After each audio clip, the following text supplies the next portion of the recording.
My name is Abby Cox, and I'm the Administrative Director for the Georgia Gerontology Society.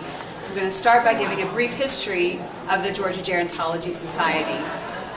You really have to go back to the 1950s to get a good history for GGS. It started when there was a National Conference on Aging in 1950, and afterwards Elizabeth Powell, who represented the University of Georgia at the National Conference on Aging, came back and decided that we needed to do something with the information that she learned. So she was bound and determined to disseminate the information and started organizing forums on aging across the state. These forums on aging lasted for 4 years, and in the end culminated with the organization of the Georgia Gerontology Society in 1955.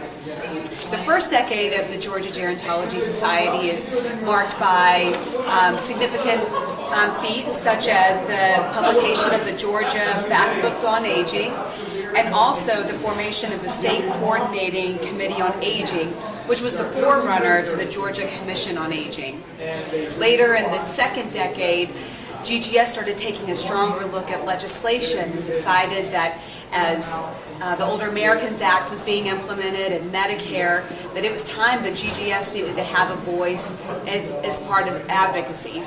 So GGS formed a legislative committee, and now, of course, we have the Senior Citizens Advocacy Project, in which we have a dedicated coordinator to be the voice of advocacy at the state and federal level on all issues pertaining to older adults. The fourth and fifth decades of GGS were marked by increased collaboration, and this collaboration exists today. We work very closely with other organizations serving older adults across the state and get involved in many activities going on across the state. GGS also is very proud of the awards that we hand out every year at our annual conference. There are 8 awards, and I'll go through them briefly. The first is the Elsie Alvis Award. This is given to an outstanding professional in the field of gerontology with at least 15 years of experience.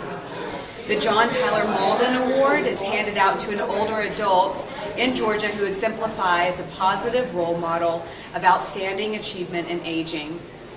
The Lewis Newmark Award is given to the individual with at least 10 years of service in aging with particular attention to GGS. Lewis Newmark, by the way, was the first president of GGS. The Marietta Suhart Award is given to an individual who has demonstrated an ability to educate paraprofessionals, professionals, and all other persons working with older adults. The Dan Hickman Award is given to individuals who have shown particular excellence in care and case management. Lastly, we have the David Levine Legislative Award. This award is handed out every year to a legislator who has gone above and beyond in looking at issues that pertain to older adults. And then we have 2 student scholarships. One is the Robert P. Ray, and the second is the Virginia Smythe. And these are given out to undergraduate and graduate students. Membership benefits of GGS. Well, there's a lot of great benefits that we have. We have an opportunity for job lines, discount for our conferences throughout the year, scholarships for student focus on aging studies, our annual conferences throughout the state, you get discounts on, but also you get training focused on gerontology issues, which is so hard to find. This is some of the many benefits of having a membership for GGS. What sets GGS apart from other organizations? Well, GGS is the largest state organization of multidisciplinary professionals in the field of aging. GGS enhances public awareness of the need, rights, and continuing contributions of older persons. The GGS promotes efforts to meet the needs of our older persons through innovation, state-of-the-art approaches of service. GGS provides student scholarships and promotes career opportunities in the field of gerontology. GGS collaborates with other organizations in expanding services, programs, education, and research in aging. GGS serves as a focal point for the senior advocacy relating to public and social policy within the state of Georgia. GGS has always been and always will be a voluntary organization for anybody who has an interest in aging.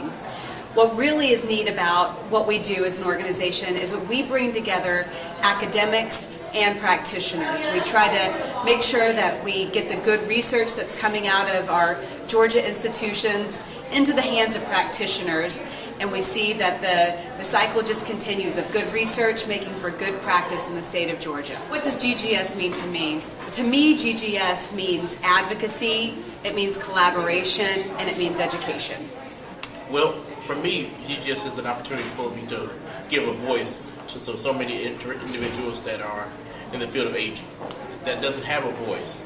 For those of those individuals who are persons with disabilities who want to speak up, GGS gives me an opportunity to be that voice for them. Again, GGS is a voice for the voiceless, in my opinion. It's an opportunity for you to really advance in the field of aging, and especially in gerontology, the study of aging. This is what GGS means to me, especially being a statewide organization. It's an opportunity for you to lift your voice up and make sure that everyone will hear what you want to say.